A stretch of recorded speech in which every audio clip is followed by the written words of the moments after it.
All right, well, welcome to Faith-Filled Investing. I'm your host, Owen Cooper, and this week we'll be hearing from Jacob Sheets to learn about his faith journey, his real estate journey, and how those two have intersected.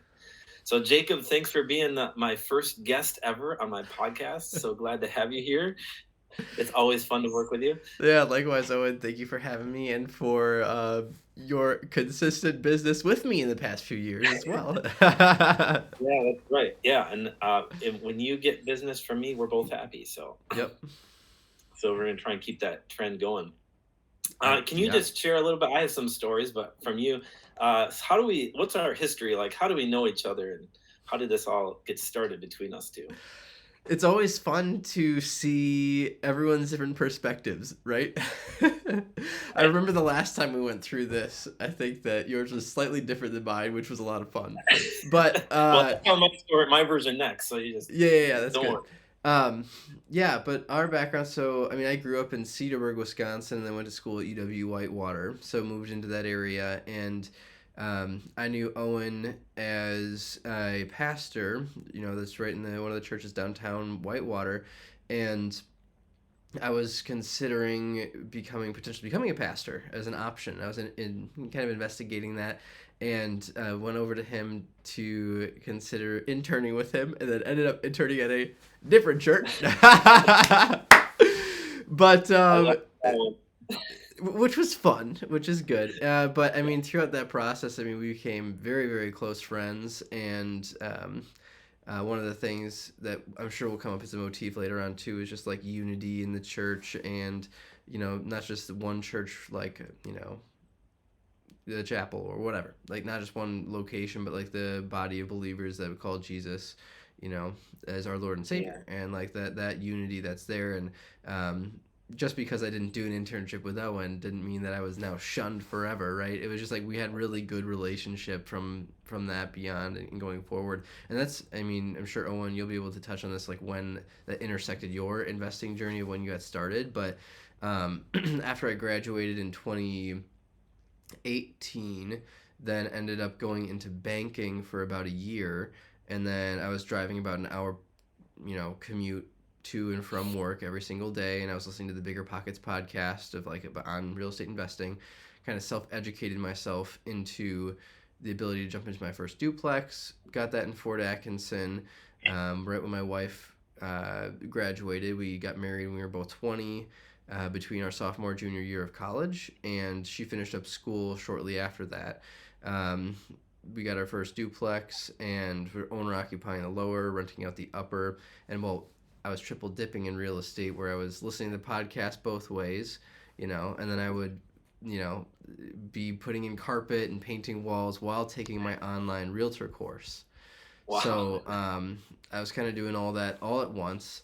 And then after I got my license and got my first rent check for the upper, I was like, I literally thought to myself, like, is this legal? Like, am I allowed to do this? Like, I could just get rent check. All right, cool.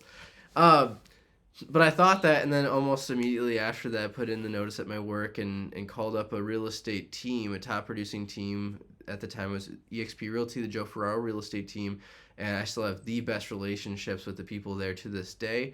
A lot of times when you leave either teams or brokerages or issues, like sometimes stuff blows up and people like burn bridges, and I could not have a better experience with that team. I'm still a family with them. I still talk to them and have referral deals all the time with them. Um, but anyway, I put that little plug in there because then that's when I got started. And my first niche was in that small multifamily owner occupied duplex, helping people house hack, get financial freedom. And the goal was like, I'm going to fund my real estate investing through being a realtor. And then I accidentally fell in love with being a realtor, right? So I was like, yeah, that's the thing. That's where it's at. It just really fit well for my personality and everything, which then kind of fueled my goals to be in the Realtor magazine 30 Under 30, which is what kind of one of the big professional things that I'm pushing for until I either get it or turn 30, one of the two. Um, and that, I mean, when I started that journey, being a realtor, then I got involved with the Madison RIA, Real Estate Investment Association, a Bigger Pockets meetup locally in Madison. And then as I was doing some of that stuff too, Owen, I think in that timeline is when he reached out to me, and we did our first couple of deals together for flips. And then, yeah, ended up moving closer to Milwaukee, but we still stayed in touch. And Owen and I still do business, even though we, live maybe an hour and a half away from each other. Yeah, yeah, yeah. It's it's kind of crazy because a lot of my investing market is closer to where you live, but most of the deals that we've done together are closer to where I live. Yes. So I can't explain that, but I will say, if we're giving shameless plugs, I give a shameless plug to you because, like I work I work with lots of different realtors. I reached out to different people, and and you're just well, I shouldn't say this in publicly, but who cares? You're my favorite realtor to work with, so all other realtors hate me, but they're fine. But I always call you first, and I'm like, hey, do you want to take this on, or is this your area, or whatnot? And it's just good. One, I trust you. You're a man of integrity, but also you're fun to work with, and that's important to me because if you're not having fun, it's kind of drags pretty quick. Yeah. So And you get to choose at all, like, even in your W-2 jobs, right? People believe they don't get to choose who they get to work with, right? But like you honestly do. Every single day you decide to get up and go to work or do what you're doing, you're making a conscious decision to continue doing what you're doing, be working there, and working with yeah, those people. So like that's the same thing in my process of like, I'm going to work with people. I would rather drive an hour, to work with people I know, like, and trust, regardless of price point, yeah, than work in my backyard with someone who will constantly not take my advice, will constantly question me and make me try to reprove my worth over and over again. It's yeah. just not. It's just not worth it, and it's much better to align with people. And you like, this can be a stressful job because it's with a lot of money. It's with Right, right. houses. There's a lot of money involved on everyone's end, and a lot of emotions and stress that gets tied to that. But like, it doesn't mean it can't be enjoyable, and it can't be fun too. So Yeah, it's a good yeah, point. absolutely. Yeah.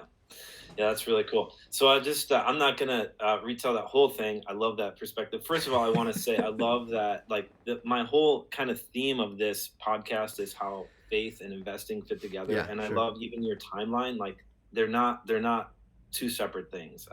The key thing from the ministry I work with, one of the phrases we use all the time that I've just like grabbed hold on, is that work and ministry are one. They're the same thing, and there's not like, oh, I'm going to do my work job and then I'm going to go over here and do ministry. And that's part of what inspired me to want to start this podcast, and I think you resonate with that as well. Absolutely.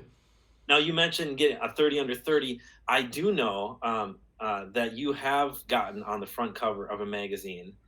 So, which remind me which one that was, because you graciously gave me a copy of it so I could have it. Just a reminder, Owen. Look at my six. No, I'm kidding. Um, Right. yeah. So in the past, and remind me to come back later so I don't forget, because when you were talking about the youth ministry that I was doing, and how that, and the difference of like being in faith in our workplace versus being in faith in a church and all that, and how that's different. Just remind me to talk about that later, because I'll probably forget. But like, a really big Great. point came into my brain. But Good. um, Good. it was the Real Producers magazine. They have that for different markets, so like the Milwaukee Real Producer magazine. I was featured with them in 2021 as on the Rising Star, um, publication, and then they also did a Real Producer 40 under 40. So that was another Nice. one that I was on and featured in that community. So I was featured in that one twice. Wow. Congratulations. That's Yeah, awesome. thank Were you. you like kind of like, hey, I'm still under 30. Don't put me on that under 40 list. No, no, no, no, no. A real quick thought behind that is like, obviously how hard you're working and how you serve people is a big part of this business, but a lot of it is also who you know. And like, I was introduced to just the right people that are, in charge of the Real Producer magazine, that are in charge of a handful of other Mm, things like in the community, the Milwaukee surrounding area.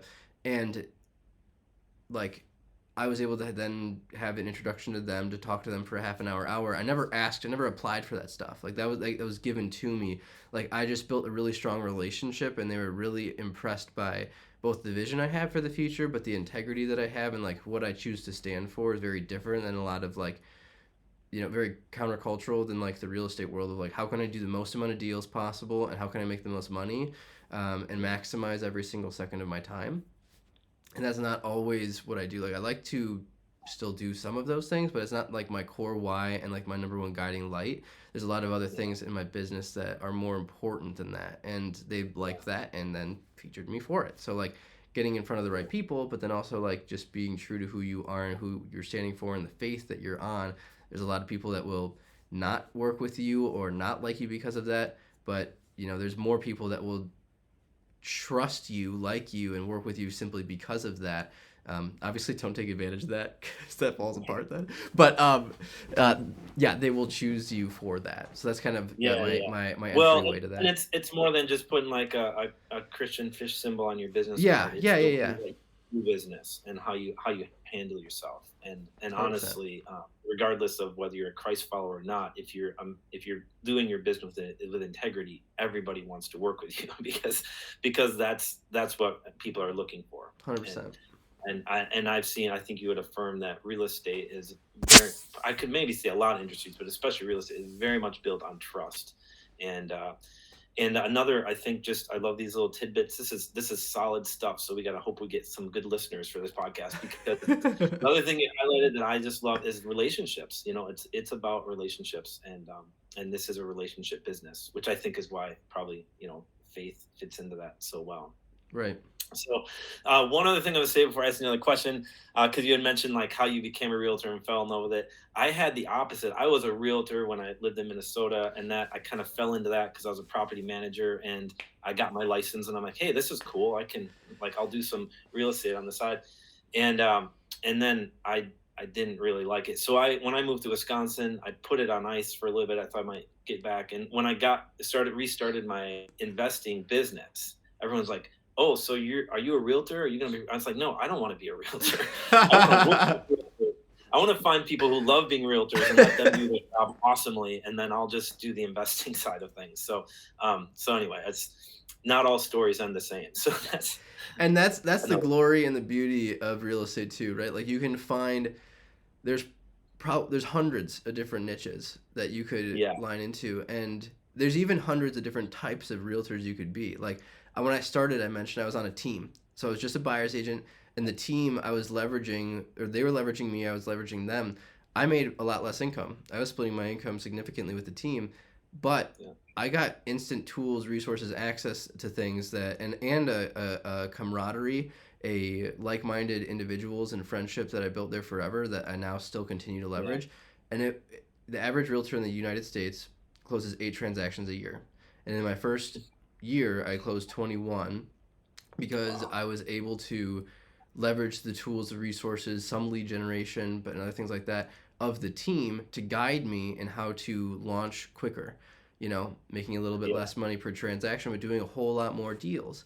So like that, some people love that because you can just focus on the sales side and doing the thing. Other people want to be an independent agent and they just want to like do it all themselves, all the paperwork, all the planning, all the structure, and they're lone wolf style. That's fine. Like that same thing transcends outside of the realtor world into investing. You could be a syndicator. You could be a property manager. You could be, your own. You could be a rehabber. You could be a buy and hold. There's so many strategies, and it's like what I like to tell people: put your why and the vision of what you want for your lifestyle up front, and then work backwards from there to create it. Right? Because you can do that probably hundreds, if not thousands, of different ways in real estate. Yeah.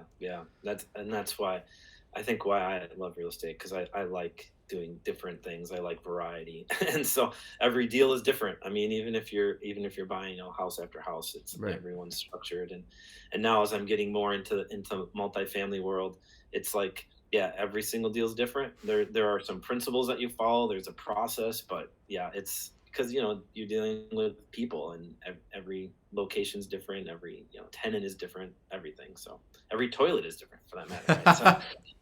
So, But we try to avoid those, except for when you have to go to the bathroom. But anyway, we're keeping this podcast clean, so we're not going to talk about that. Cool. All right. So tell now. You kind of put these a little bit together, but just share a little bit more about your journey with Jesus in your life. What's that look like for you?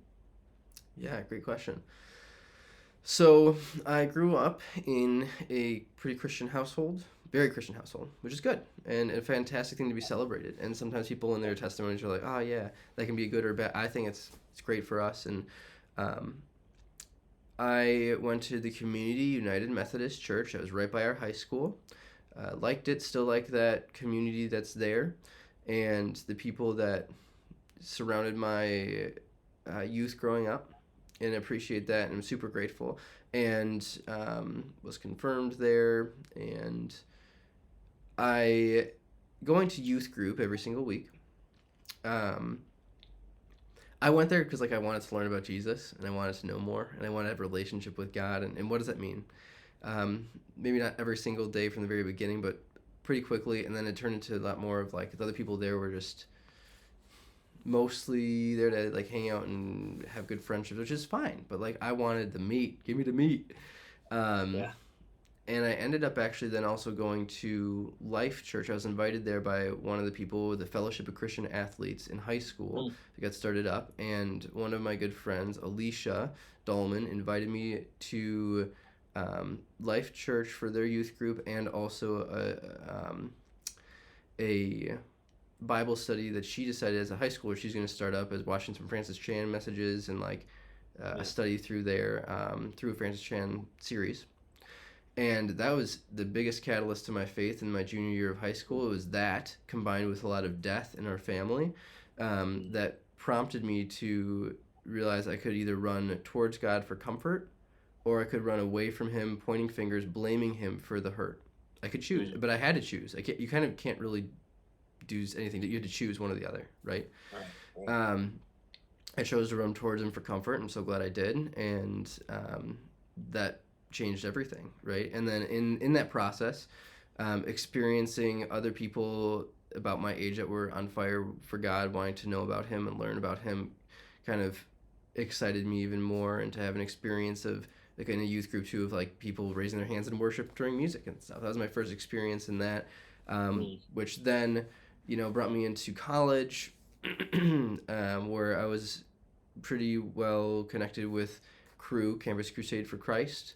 And I was also in small groups through InterVarsity, and I was discipled by a guy in Navigators. So I was in all these different communities, right, and being able to be poured in that way. That was even outside of church, which I was normally going to Cross Point, which is now the chapel there in Whitewater. And I guess that's more of the faith story. I was always grew up in that Christian household, but then really made it my own kind of that junior year of high school, and then into college, pursuing it if I want to also be a pastor, or if I also should be and have a calling to be that, right? And then continuing that, we started a small group, young married and engaged couples, that my wife and I led together. I mean, we did Bible studies through Crew and stuff before that, but then during part of that internship at Cross Point at that time was to champion something, pioneer something, which was a small group, which was the first 3 for people that are engaged, or the first 3 years of marriage.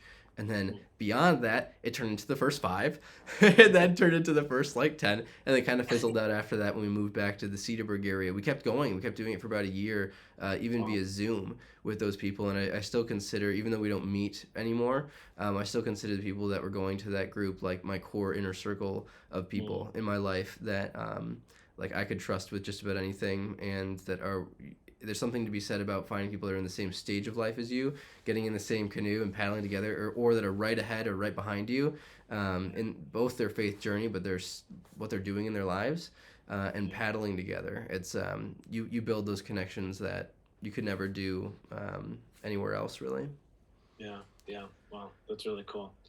And so it talked about what that how that has gone, and I think you even shared how that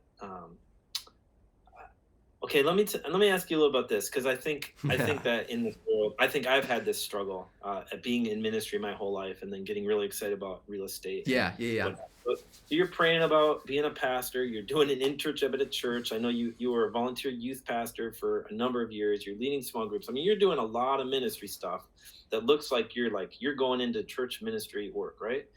And then you go to real estate. So tell me, I'm started with banking, real estate, but how did just tell me internally that process of how you're did you feel like, oh, I'm selling out, like I'm I was all in for Jesus and now I'm going after money, or how did you deal with that yourself? Because I think I have those struggles. I think a lot of Christians do too when they enter Yeah, into the business. man. Thank you for asking that. That that will probably be the best. This will be the best part of the whole podcast. Is right here. Like this All is the right, good. best We'll just part. edit this part and cut the rest out. We'll Boom, just, boom, boom. yeah. But yes, the man, the grass is always greener complex in the Christian world is so strong. The I'll start with this and say that, and I'll back it up from how I got here. People always think I'm not on staff at a church, so therefore my work isn't as meaningful. And then the people at church that are on staff at a church or are pastors, they go, gosh, I'm just taking care of the herd of other Christian believers, and I'm just helping them, or maybe just taking out a Sunday service. And are they even understanding this? Do they even believe this stuff? Are they taking it out into the world? And I'm not going and reaching people of all nations like I'm told to be. I'm just being the shepherd. Why? I'm not as important and valuable. I'm not reaching the unreached and the unchurched. So you have to identify wherever I am and whatever season I'm in. It's a very Christian-use thing to say, but whatever season that I am in, I'm called to be God's light and the Holy Spirit to those people where they are at. Yes. Right? So if I'm in a church on staff position, I'm called to be to those people and to help guide them and to help prod them to go to the rest of the world as well. If I'm in the business world, I'm called to be the light in that space and bring God to those people. And you're going to have this special sphere that no one else will ever have, that you're going to interact with on a regular basis, especially in the real estate world, one that's very usually driven by money, to not just only be that, but also to shine that light to those other people. Okay, backing up time. How did I get to that point? So shortly after graduating, I'm still at the bank, but I'm driving an hour plus every single day for the bank. And I didn't mention this point. On Mondays and Tuesdays, I'm also working with them to work so instead of the Madison location on normal, there's a Milwaukee location. And I pulled some strings to work at the Milwaukee locations on Mondays and Tuesdays, which then drove it's about an hour drive from Whitewater to Milwaukee, and then about a 30-minute drive up to Cedarburg, where I was teaching the Cedarburg High School marching band on Monday and Tuesday night rehearsals. Would teach there for 2 hours, and then would drive back to Whitewater to my wife and conk out, and then go to the Milwaukee or the Madison location. So I'm doing that, and on top of that, then doing the youth ministry on Wednesday nights. So I would go straight from the Madison location to the Jefferson campus of Cross Point at the time, now the chapel, and would then do the youth ministry with Rosie. And then later on, it turned into we had the three campus locations, different youth ministries. We combined those into one, which we would then take the kids from Jefferson to Whitewater, and we would haul them there with the volunteer leaders, drive them back to Jefferson, and then I would drive back to Fort Atkinson, and that'd be my day. Wow. It was a lot, and that was actually what's interesting. I'm trying to give all this background context because I was in different stages in different areas of church leadership and not, right? So it was some as a volunteer leader, but then when we were doing the youth ministry, that was a paid staff position. Not a lot, but it was a staff position, right? Yeah. So I felt that, and then went to staff meetings and all this other stuff, and we went to a conference, a retreat, and that was the big turning point of one of the breakout sessions that we were there. Shortly before that retreat, about a week before or so, I was so tired and exhausted from the working and the doing all that stuff and taking my online realtor course in the background while getting the upper ready for renting out. I was so tired when I was driving to work to Madison on the Beltline. We were in stop and go traffic, and I fell asleep while I was driving. So, but I wasn't. Honestly, that was a God moment of like that God protected me, because there was about a 30 to 40 minute drive time that if I would have fallen asleep when I was driving, probably would have died, right? Because it was back roads going from Fort Atkinson to Madison, west side of Madison. So I took the whole Beltline.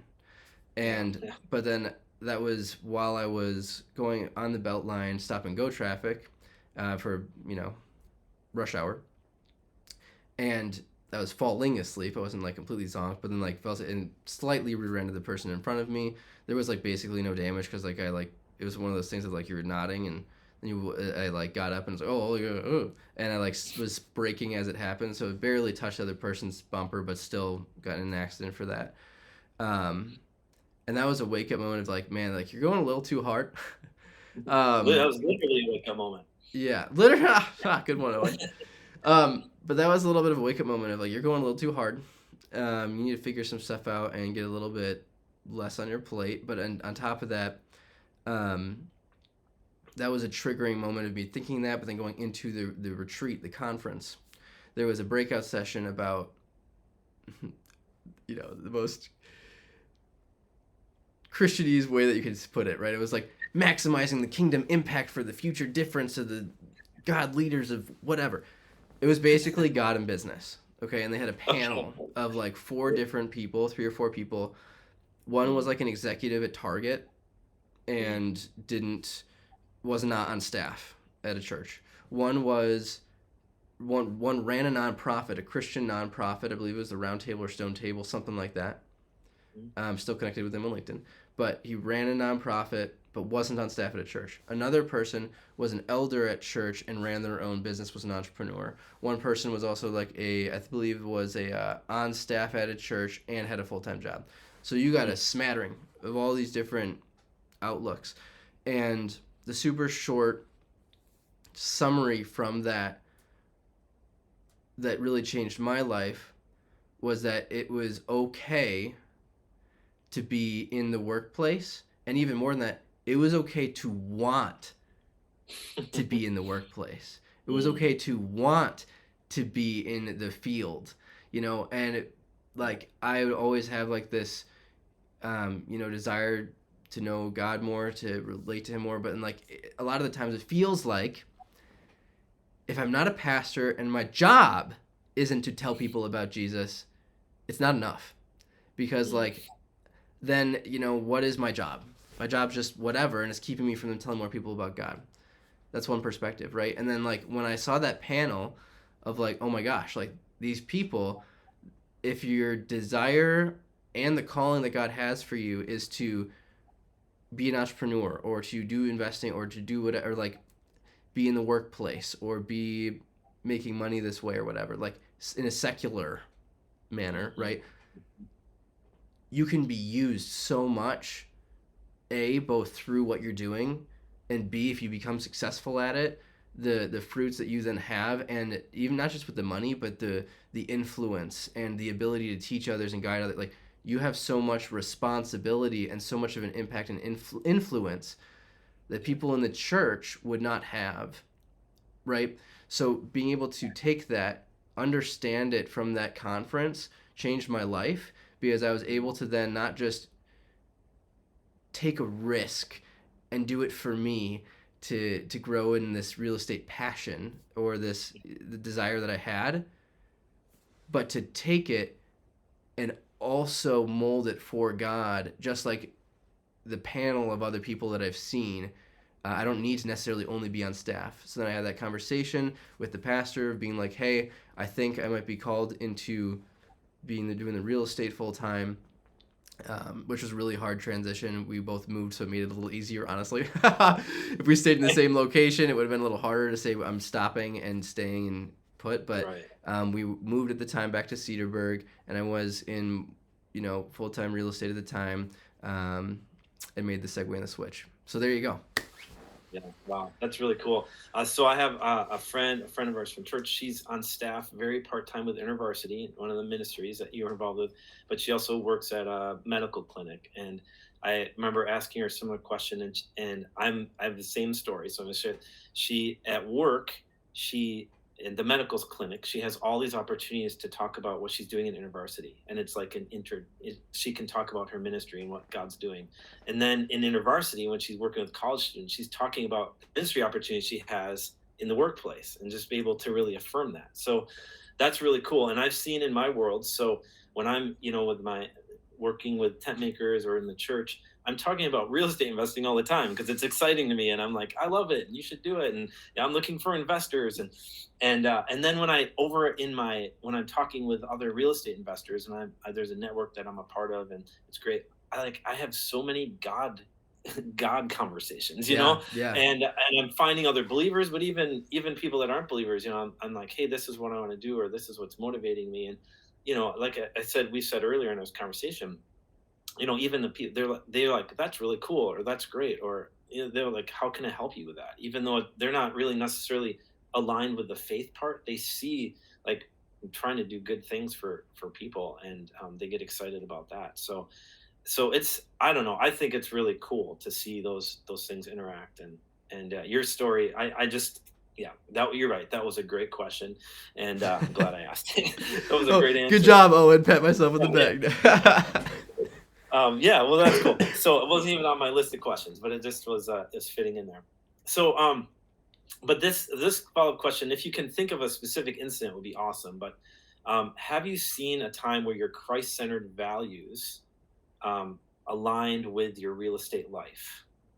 Like, I know you have, but like, if you have that, it's an instance that comes to mind. I have a couple I'm thinking of. Is there any particular thing that you're thinking of that you're wanting? Like, you mean like how I exemplify those values in my business, or are you saying how having those values in the workplace is different or makes us set apart? Like, what's your Ooh, aim or your um, your goal for that? can you answer both? Can you answer both of Answer them? both. Yes, I can. One, Those are both great. one. In the workplace, I'll start with the second one. In the workplace, like, so the Bible really tells us to live counterculturally, and like the life of Jesus was super countercultural. Um, Mm, and the culture in the real estate sales side of thing is always get as many as you can, leverage so that you can focus only on income producing activity. You still want to focus on that because that is how you can eat, right? right. Um, but beyond that, like, how can I serve these people really well and show them the love of Jesus in that process, regardless of price point, is really, really important and countercultural. So that's one thing. Mhm. And then the Yeah. other, as more of an example, um, as you know, forgiveness is an ongoing thing that where sometimes you think you're completely done and sometimes you don't.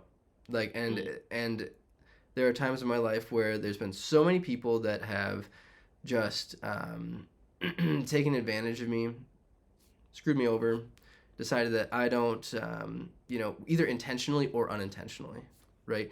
And digging up that root of unforgiveness can be so difficult. And sometimes you think it's done, and sometimes it's not. Like, there was one transaction that I was working with people to the day. I calculated it out. 5 months, 8 a.m. Saturdays, almost every single weekend. And wow. they were transitioning from living in Whitefish Bay to Cedarburg. About $500,000 house there, $500,000 house on the other side. And the first time we met, I showed them around and I got on the phone with them, and I gave them a tour of all of Cedarburg, of every neighborhood. We were on the phone, they were behind me, and I was leading them and say, so this is Cedar Point neighborhood, this is Topview Trails, this is Prairie View, these are going to be a little more expensive, these are the places that you have 3 kids, cool, so like this would probably be a pretty good spot for walkability to both downtown and school. These homes are built in the early 2000s. This one's built in like the 2010s, so like you're gonna have a little bit less maintenance. These ones are built in the late 1800s, early 1900s. You have incredible historic charm of downtown Cedarburg, but you're probably gonna have a lot more maintenance, so just keep that in mind. And we got done. We parked at where we first started at the first showing, and the guy, ooh, what was that? I don't know. I didn't do it. Cool. Hey, Fireworks. We parked at where we had our first showing. That was fun. And he looked at me in my eyes, deeply in my eyes. I remember, Jacob, you are our guy. We are so impressed. You did such a good job. We cannot wait to work with you. You're incredible. We've never had experience like this before. Like, he went out of his way to make that connection, right? Yeah. 5 months of time, and in our business, there's what's called a buyer agency agreement or buyer broker agreement, where it's simply saying that you're committing to work with me and I'm committing to work with you, and in exchange, I can give advice on things like price and condition of the property. Things with Owen, when I first explained that to him too, you can edit it so that it's non-exclusive, so you can work with other people if they procure other deals. But in most situations, it's exclusive. So we had this relationship, and I've serviced them way above and beyond normal expectations. And I showed the missus a property in the morning on Saturday. Mr. is out golfing, and he goes to the open house later and goes to them and says, "We do want this one. If I agree to list my house with you, you write it on your own property here, and I cut out my other agent, how much could you discount the commission on the sale of my house in Whitefish Bay?" And I follow up still the same day. I'm like, "You really loved it, Mrs. Seller or Mrs. Buyer. Did Mr. Buyer want to take it through?" And got completely ghosted. Like, not another text message.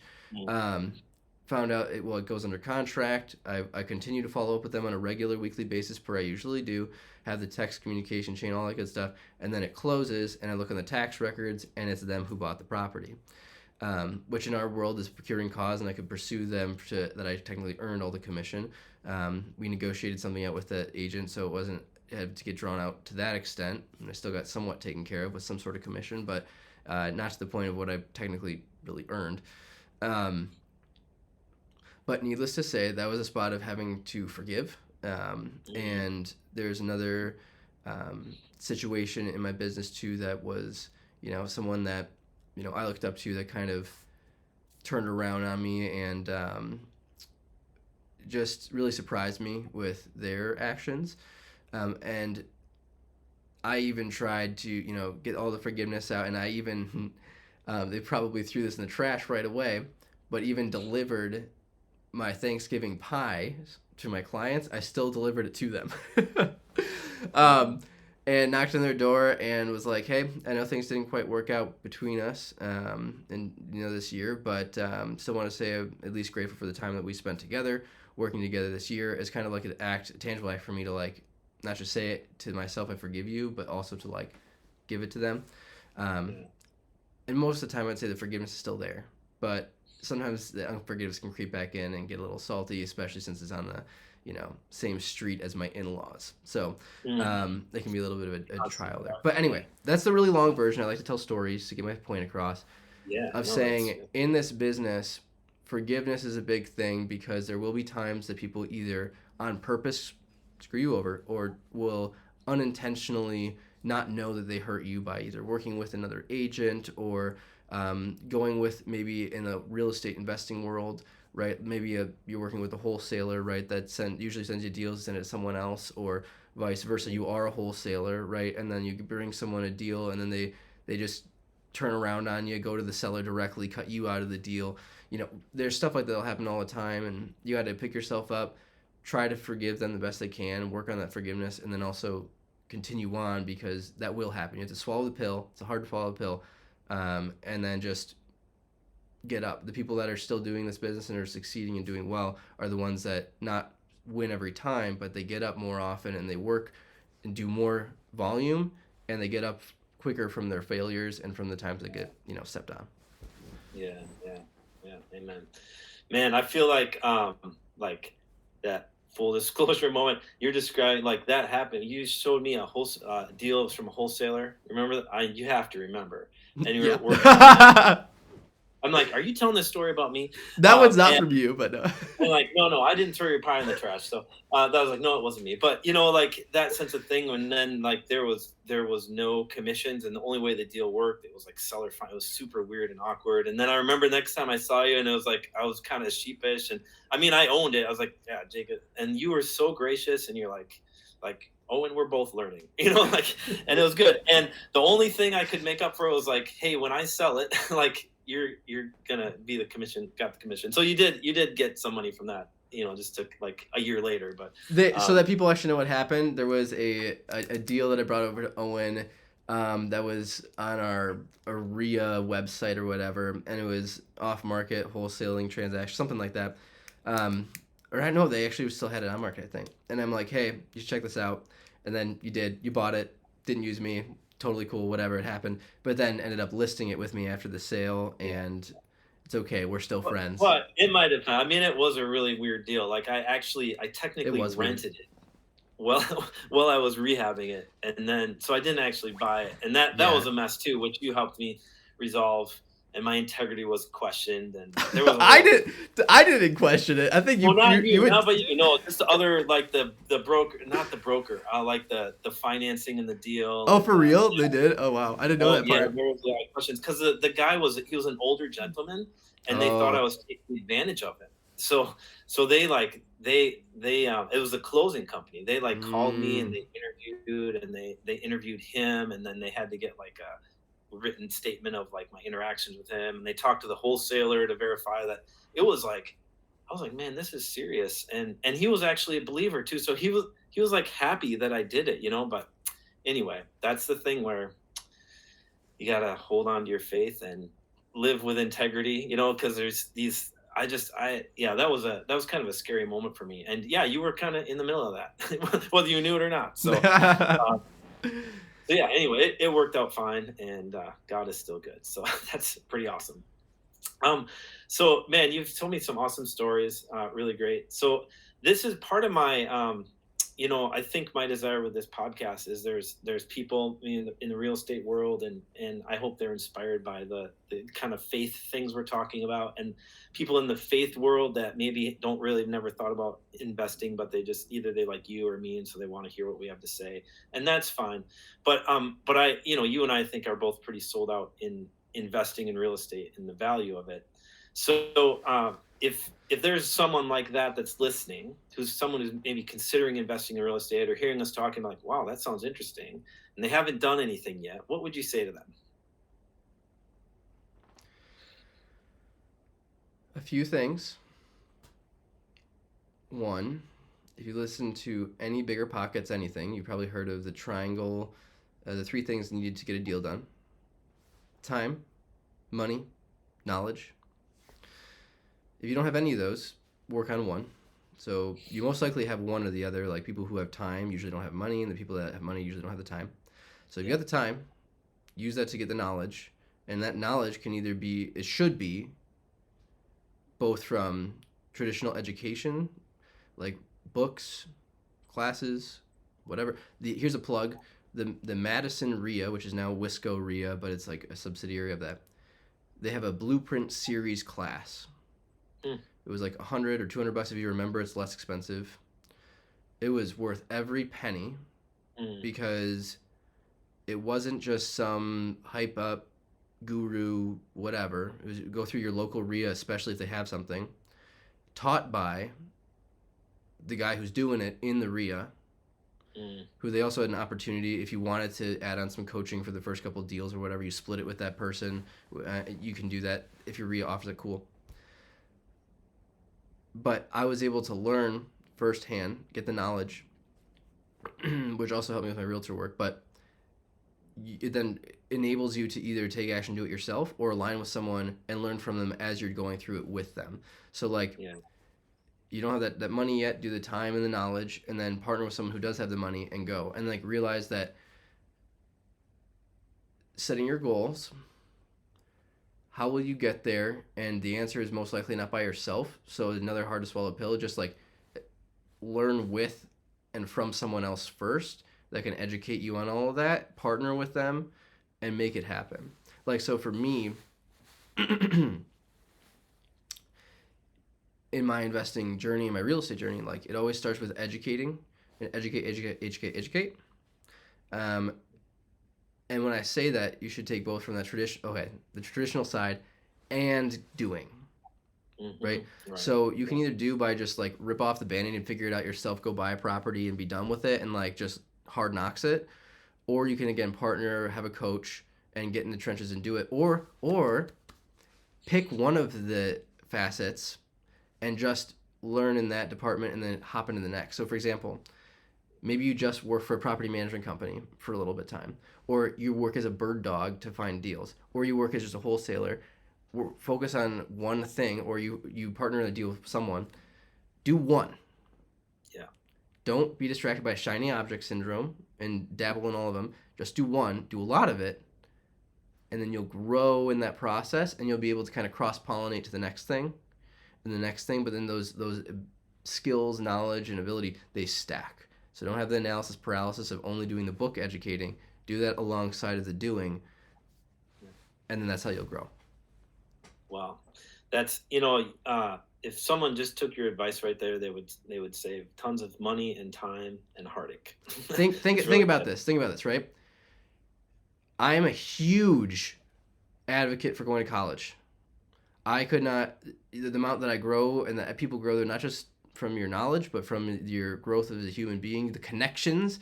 Probably half of my deals have been from people from college.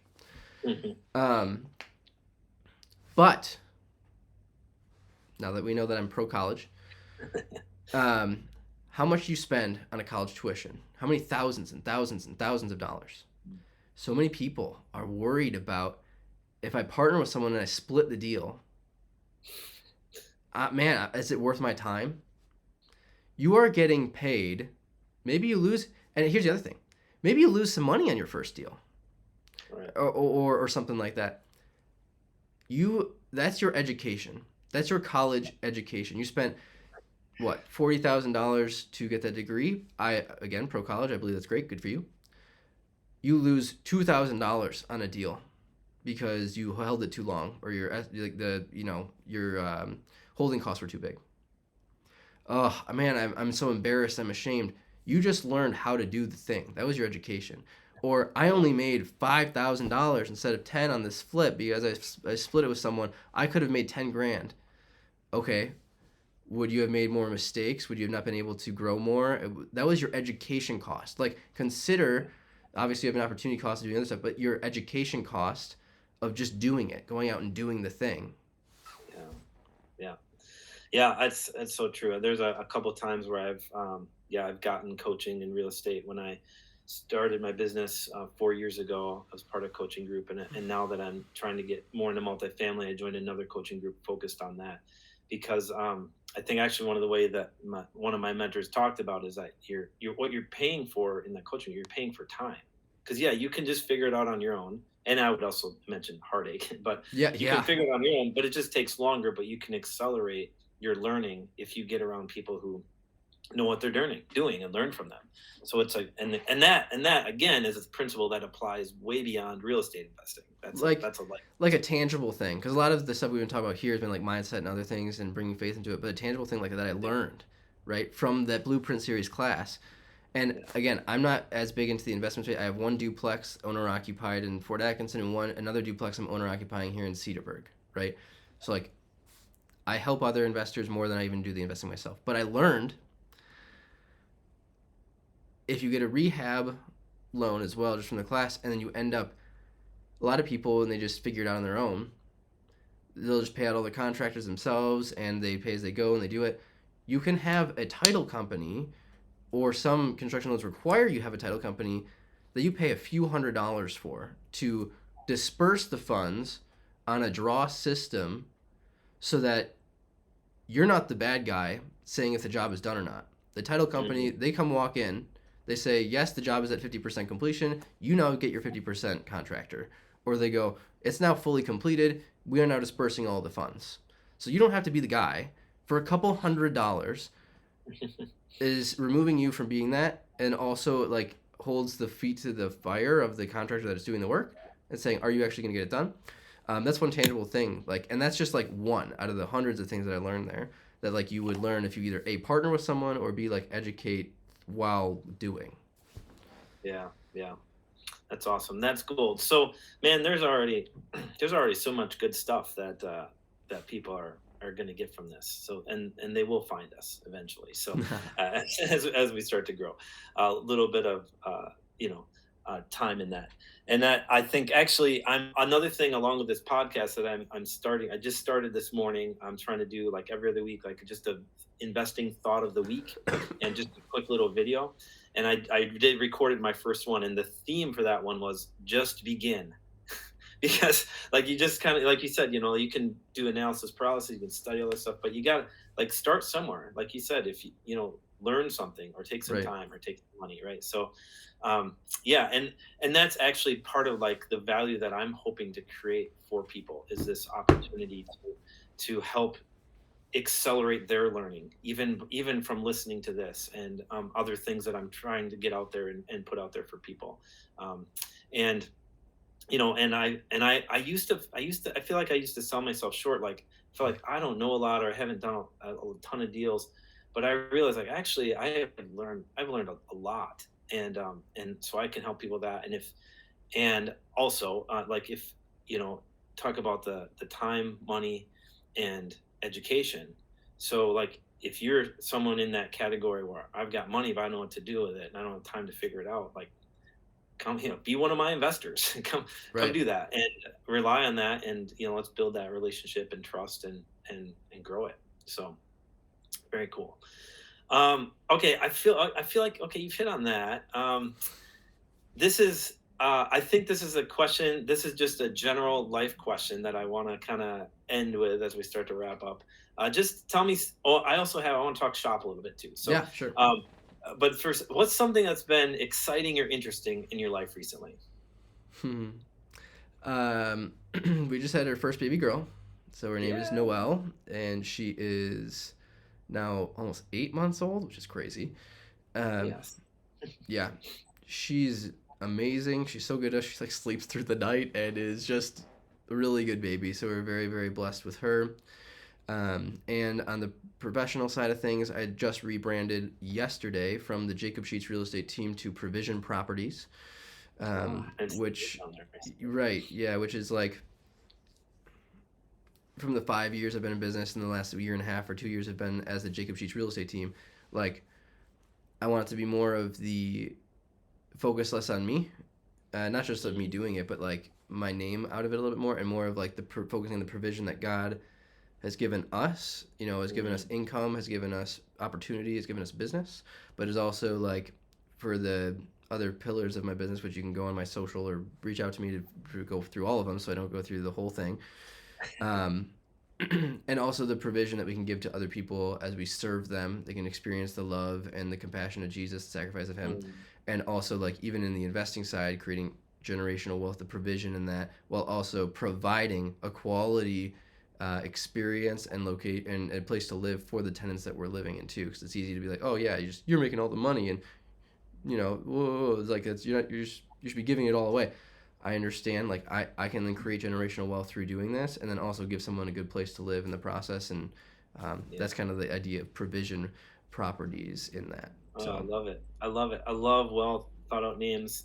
Also, I'll just talk quick. Rock Solid for mine. It's spelled ROC, and yeah, yeah, people are yeah, like, "Oh, that's weird." One, it's easier to get a website because everyone spells ROCK. Rock Solid is really common, but ROC is not. So, but that's not why I did it.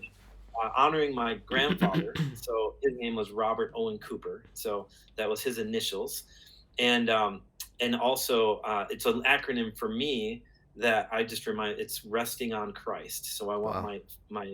my business to be founded in my faith and on Jesus Christ, the solid rock. And then also it's unique in that, you know, it's spelled differently. I like to be unique, but also it's my initials, so it's personal. Because my initials, I was named after my grandpa. I'm Owen Robert. He was Robert Owen. So it's just my initials in a different order.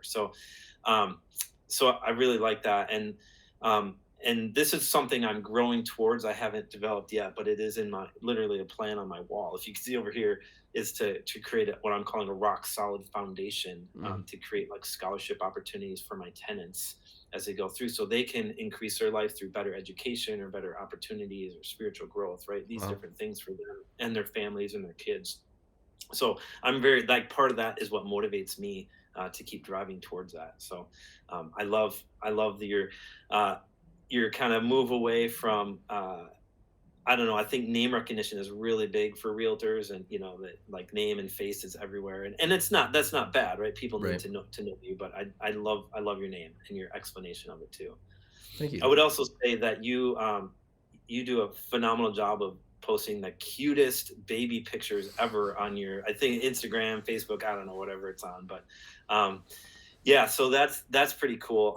So you should probably tell people, like, because they're going to want to talk to you, and I hope you get business out of this, by the Yeah. way. So tell, like, how can they find you on social media stuff? Yeah. So all over again, it'll either be Jacob Sheets or Provision Properties. You can look up on the main ones I live in. Facebook, LinkedIn, YouTube are my biggest ones, but then of course are also on Instagram as well in bigger pockets. Best way to reach out to me would either be that contact information that are on those platforms. It's gonna be the quickest way. And as a reminder, like so, for Provision Properties, where focus is on Wisconsin real estate, and the four pillars are media, sales, referrals, and investing.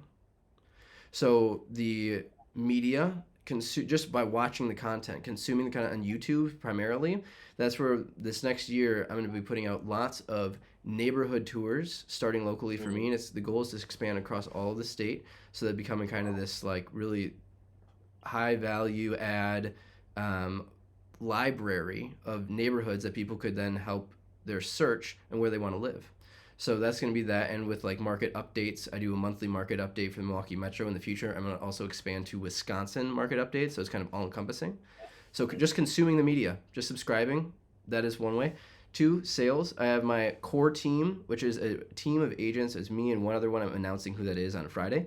Um, of people that I am working with every single day, a little bit more locally, and in mentoring, growing up completely. And then also beyond the core team, there's another, which again you'll see in the social media, but like the Provision Properties agent affiliates and Wolfpack members that are kind of like the next rungs outside of that core team. If you want to become affiliated with me, not just in Wisconsin, but anywhere in the United States, or even there's a couple like I think 10 other countries that EXP Realty is in, you can reach out to me. And if you then have me as a sponsor, I have a bunch of other resources and tools into the company that then you can use and be affiliated with me without having to necessarily be physically located on my core team. Okay, Mhm. that's sales. The third one is referrals. In the entire state of Wisconsin, as you're consuming the media or you're reaching out, and I'm smart enough and I am humble enough.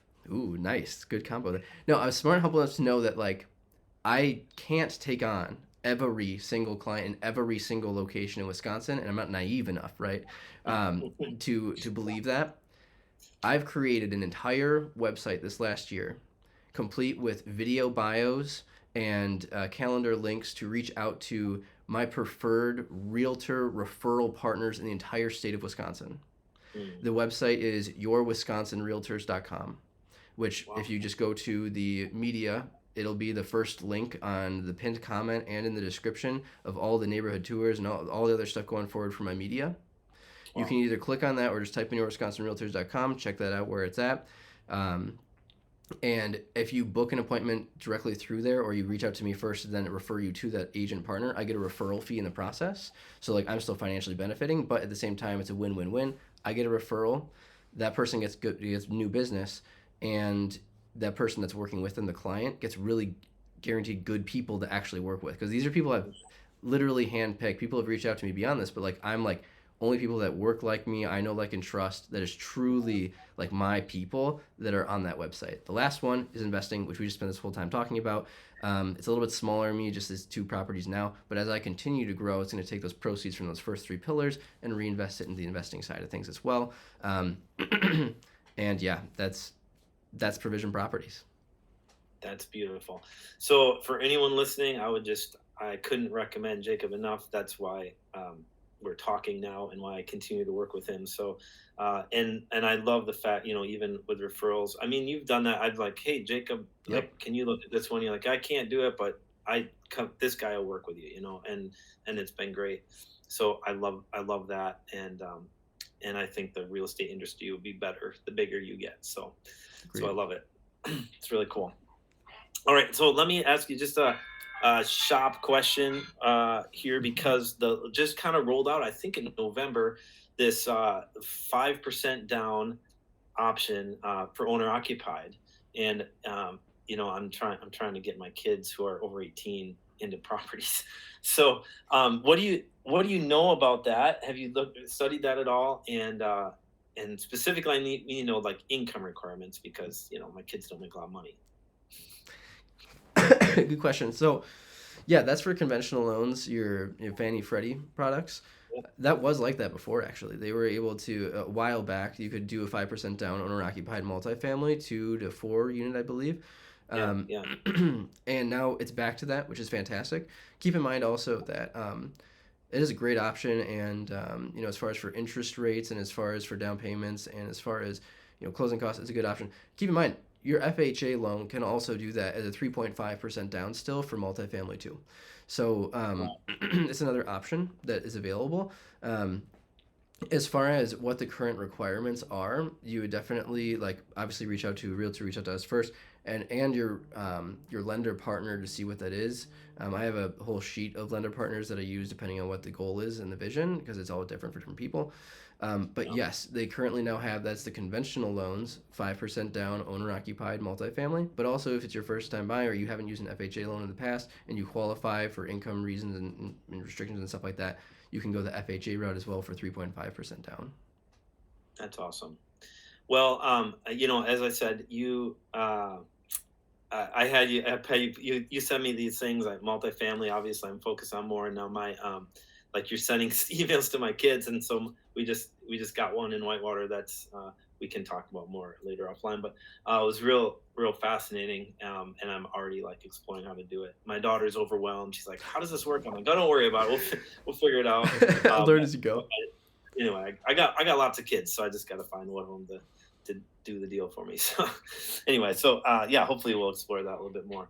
But this has been, I had sort of, when I started this idea of a podcast in my mind, you were clearly the first person I wanted to contact, but I was like, I think it's cool. I think it'll work. I think it'll add value to people. But I can tell you this last hour that we spent here, like I've learned things, like there's been a ton of value, and now I'm super motivated to grow the audience, because this has been so good. And if every episode is as good as this one, this will be the best podcast in the world. Wow, that's a statement. I know. Isn't it crazy? And anything I can ever do to help, you just let me know. Yeah, that's awesome. That's cool. So thank you so much for being my kind of guinea pig, but this is even way better beyond that. I feel like the technology worked well for us.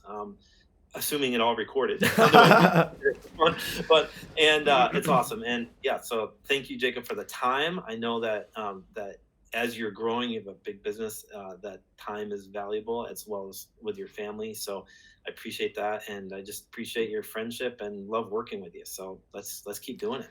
Likewise, excuse me. Likewise, Owen, I appreciate you. Thank you for the opportunity to be here. Anyone who is listening that does want to work with Owen, right, for investing, reach out to him. And then also for myself, anything Wisconsin real estate, even a quick question or whatever, reach out to me as well. And I'm excited to help serve you guys. Again, thank you so much. And I can't wait to see this podcast grow as you continue to go on. Awesome. So cool. All right. Well, there, I stopped the recording, so hopefully it's saved. Yeah, you're right. I've Man, now I got this tickle in my throat. All this I know. talking. I'm doing a lot more of the, which you'll have to watch it. The YouTube video I just put out, it launched this morning at 6 a.m. It's been 2 years of my brainchild in the process. Oh my gosh. The whole thing I was telling you about, the neighborhood tour thing, Yeah. that's what I'm going to be tripling down on in this next year. And I have an assistant, a virtual assistant I've been working with that does my real estate work. But in all the time that she's unavailable, she's been stockpiling the back end heavy lifting research end of it. So I have a Yeah. spreadsheet that has the neighborhoods of anywhere from like I believe it's 600 to 1.2 million, like those neighborhoods for the entire 4 counties that I live in around Ozaukee, Washington, Milwaukee, Waukesha, and has all the material prepped so that I can go tour the neighborhood. I can get the materials and the say what the average price per square foot, bed, bath, all that good stuff. And in addition to that, like actually drive through the neighborhood itself so people can see it, right? Yeah. And like from my car, so as if they were driving it themselves, so they can a good educated decision. Um, that starts today. So that launched today at 6 a.m. and I have the first 3 ready to be launched 1 week at a time. But I have like probably 100+ neighborhoods that is on this list that I can knock out. So that'll be my next couple of years to come. Wow, that's awesome. Have you gotten up to Appleton yet? Not yet. Okay.